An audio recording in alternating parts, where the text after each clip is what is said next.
Halo sobat, pintu teater 1 telah dibuka. Kali ini Mimin bakal ngebahas salah satu film yang berjudul The Losers.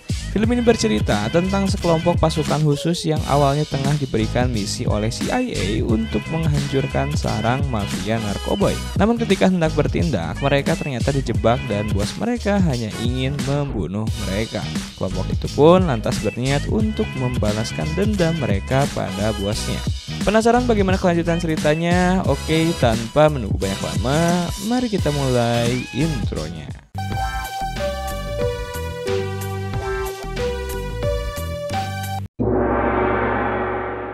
Scene dimulai dengan sekelompok pria yang tengah asik bermain kartu dan mereka bertaruh dengan senjata-senjata langka dan berharga yang dimiliki masing-masing dari mereka.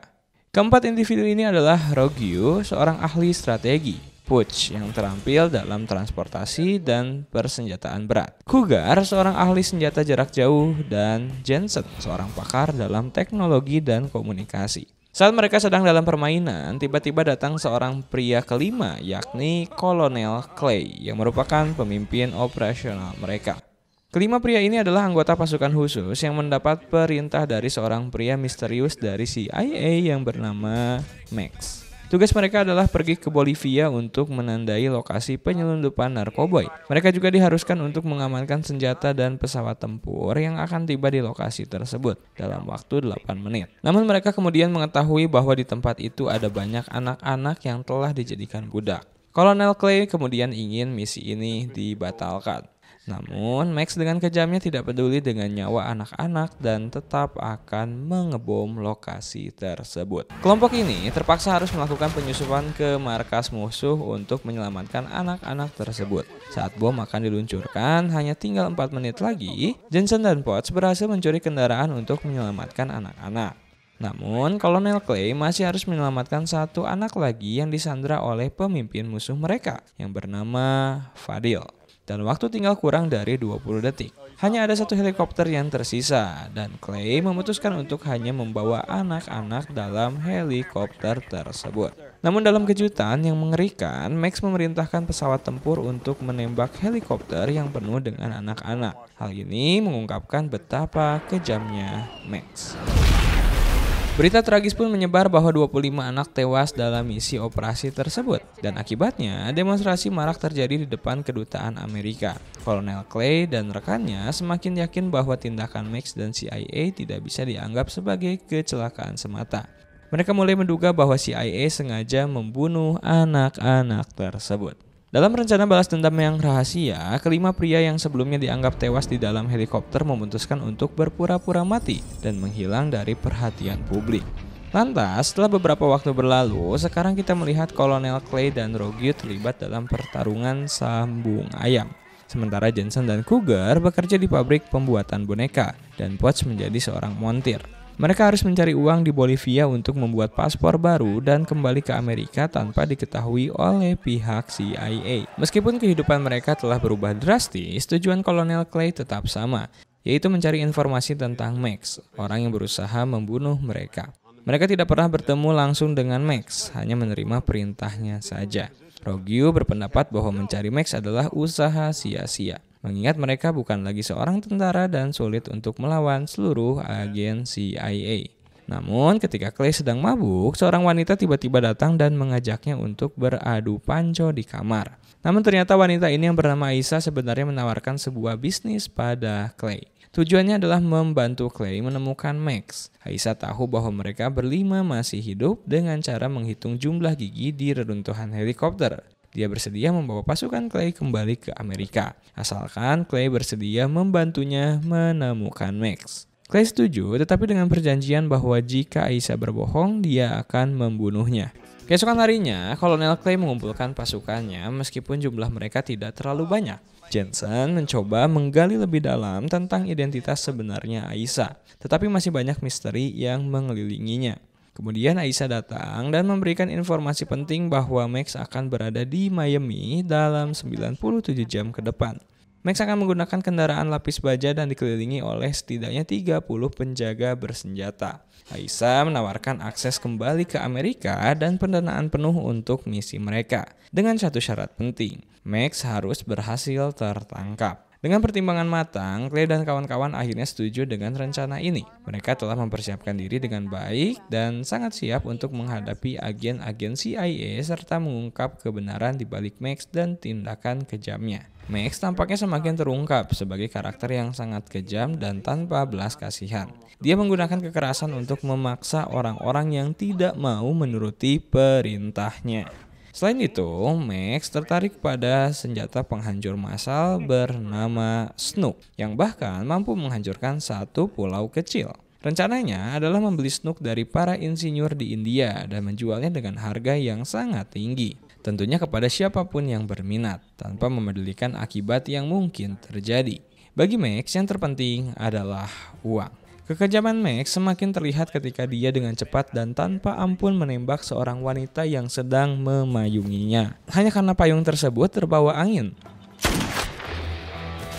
Tim yang dipimpin oleh Kolonel Clay berhasil diselundupkan ke Amerika, yaitu dengan dimasukkan ke dalam peti mati.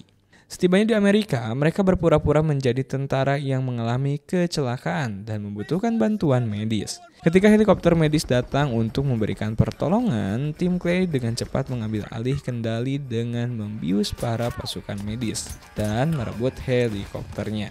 Saat mereka bersiap untuk tindakan berikutnya, Rogyu yang masih ragu-ragu terhadap Aisyah bertanya apa yang sebenarnya diinginkan Aisyah dari Max. Aisyah menjawab bahwa ia ingin menghentikan Max yang hendak membeli senjata berbahaya. Rogyu mengancam akan membunuh Aisyah jika ia mencoba menjebak mereka. Misi di Miami pun dimulai dengan Rogyu melepaskan pelacak ke salah satu mobil agar Jensen bisa melacaknya. Kogar bersiap untuk menembak. Situasi semakin kacau dan jalanan di blok tersebut penuh dengan pasukan musuh yang melindungi mobil utama tempat Max berada. Clay menembakkan gas untuk menciptakan kekacauan. Butch ditugaskan untuk membawa mobil utama dengan helikopter. Namun tangan kanan Max melihat wajah Butch dan menyadari bahwa Clay dan pasukannya masih hidup. Jensen segera menembakkan pengunci agar pintu mobil tidak bisa dibuka dan mobil utama berhasil dibawa pergi. Ketika mobil itu dibawa kabur dan dibuka, Max ternyata tidak berada di dalamnya. Hal yang lebih anehnya, pasukan-pasukan tersebut tidak memiliki pengetahuan tentang siapa sebenarnya Max. Akhirnya mereka semua dibius. Dari sini kita dapat menyimpulkan bahwa Max bukan anggota CIA. Atau mungkin saja Max hanyalah nama samaran. Isi mobil tersebut ternyata adalah sebuah hard drive dari perusahaan Goliath yang file-file di dalamnya hanya dapat diakses dengan algoritma data yang ada di perusahaan Goliath. Situasi semakin rumit dan Aisyah dianggap telah berbohong karena Max tidak ada di dalam truk tersebut. Namun Clay berbeda pendapat, ia masih memaafkan Aisyah, mungkin karena ia berharap hard drive itu bisa membantu mereka menemukan Max. Sementara itu Rogyu yang telah muak dengan pertumpahan darah dan dendam hanya ingin menjalani kehidupan yang normal. Pertikaian pun pecah di antara mereka. Dalam tempat lain, Wade memberitahu Max bahwa Clay dan rekan-rekannya masih hidup dan bahwa merekalah yang menyerang serta mencuri hard drive itu. Keesokan harinya, Butch menolak melanjutkan misi sebelum Clay dan Rogyu berdamai. Akhirnya mereka berdua saling meminta maaf atas insiden sebelumnya. Kali ini, giliran Jensen yang beraksi. Ia menyamar sebagai seorang kurir yang bertingkah aneh dan berhasil masuk ke kantor Goliath. Jensen kemudian menelpon Henderson, kepala HRD di sana, dengan mengaku berasal dari bagian keamanan dan meminta Henderson turun ke lobi karena ada masalah penting. Kemudian Jensen menyamar sebagai seorang teknisi yang akan memperbaiki komputer Henderson. Dengan cepatnya, Jensen berhasil mengambil data algoritma yang mereka butuhkan. Namun tiba-tiba tim keamanan datang ke lokasi. Jensen yang terkepung mengancam mereka dengan mengatakan bahwa ia adalah eksperimen rahasia pemerintah. Awalnya para petugas keamanan menganggap Jensen sedang bercanda. Namun tiba-tiba 2 peluru menembus jantung para petugas keamanan, menyisakan satu petugas yang merasa tidak aman.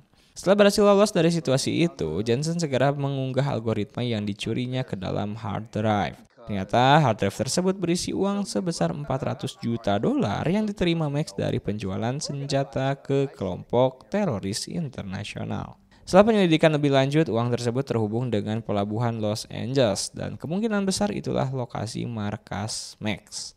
Seorang insinyur India bernama Vikram, pemilik dari Snook, meningkatkan harga senjata tersebut menjadi $1 miliar. Max yang mendengar kabar itu dari Wade setuju untuk memenuhi permintaan Vikram agar transaksi tetap berjalan. Markas Max dilindungi oleh banyak mantan anggota pasukan khusus. Mereka pun mulai merencanakan strategi untuk menerobos masuk ke dalam markas itu. Pada malam harinya, Aisyah sekali lagi mendatangi Clay untuk beradu panco, sementara yang lainnya sedang ngobrol santai. Namun, Potts kini sedang mengkhawatirkan kondisi istrinya yang sedang hamil tua. Sementara itu, Jensen sedang melakukan pelacakan hubungan antara Fadil dan Max. Ia menemukan bahwa ada uang sebesar $4 juta dari Fadil yang masuk ke rekening anaknya. Ternyata Aisyah adalah anak dari Fadil dan dia memiliki hubungan dengan Max. Hal ini memicu baku tembak antara mereka, tetapi sayangnya Aisyah sudah kabur.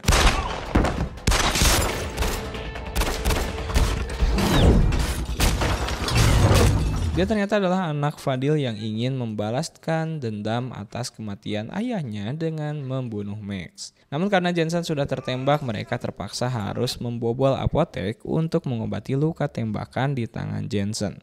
Potts sangat khawatir karena Aisyah sudah mengetahui identitas mereka dan rencananya. Ia ingin pulang untuk bertemu istrinya dan membawa Jensen, yang juga memiliki keponakan. Clay pun mempersilahkan karena dia merasa bertanggung jawab atas bahaya yang mengancam keluarga mereka. Tetapi Clay, Rogue, dan Cougar tetap bertekad untuk memburu Max. Akhirnya Jensen dan Potts memutuskan untuk tetap ikut dalam misi ini. Mereka menyelinap masuk ke pelabuhan dan mengambil posisi masing-masing. Ketika peledak sudah dipasang, Rogue meminta Clay untuk memeriksa isi peti kemas. Tapi tiba-tiba semua personel disergap secara tak diduga. Bahkan Rogue sendiri menghantam kepala Clay hingga Clay pingsan. Terlihat bahwa Rogue telah mengkhianati timnya sendiri. Dalam situasi yang kritis ini, Rogue beralasan bahwa dia tidak ingin nyawa mereka semua terancam hanya karena balas dendam.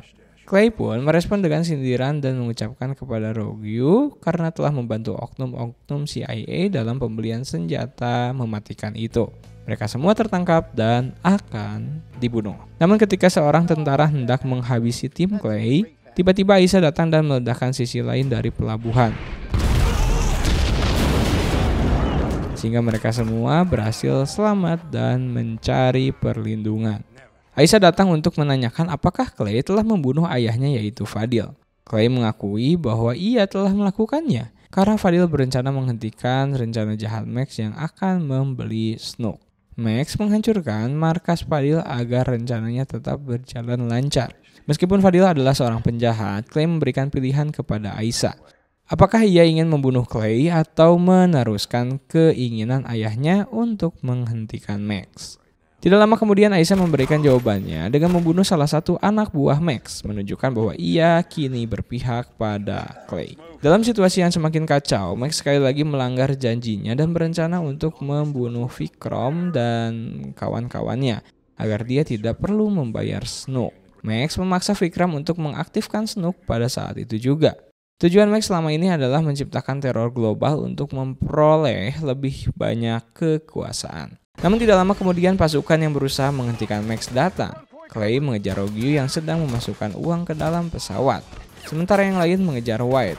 Tangan Rogue berhasil dipatahkan dan ia melarikan diri ke dalam pesawat. Clay yang mengejar Rogue akhirnya ditendang keluar oleh Rogue dan pesawat pun bersiap untuk berputar balik agar cukup untuk lepas landas.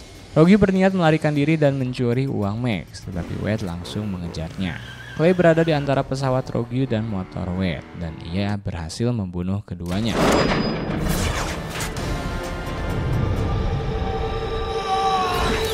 Namun sayangnya bom Snook sudah aktif dan detonatornya ada di tangan Max. Sementara itu Vikram pun akhirnya dibunuh.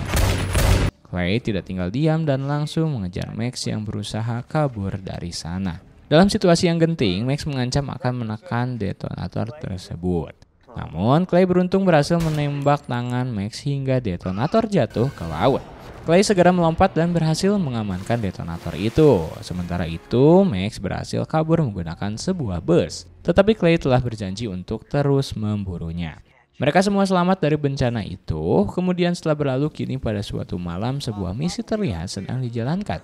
Tetapi hanya Poch yang bergerak, yang lainnya hanya butuh memantau dari luar. Ternyata Poch telah menyelinap ke rumah sakit untuk bertemu dengan istrinya yang telah melahirkan seorang anak laki-laki. Mereka semua merayakan kelahiran anak Poch. Waktu pun terus berlalu dan Jensen serta yang lainnya terlihat sedang mendukung keponakan Jensen yang sedang bermain bola. Namun karena wasitnya tidak adil, Jensen pun akhirnya diprotes. Dan ya, film pun tamat.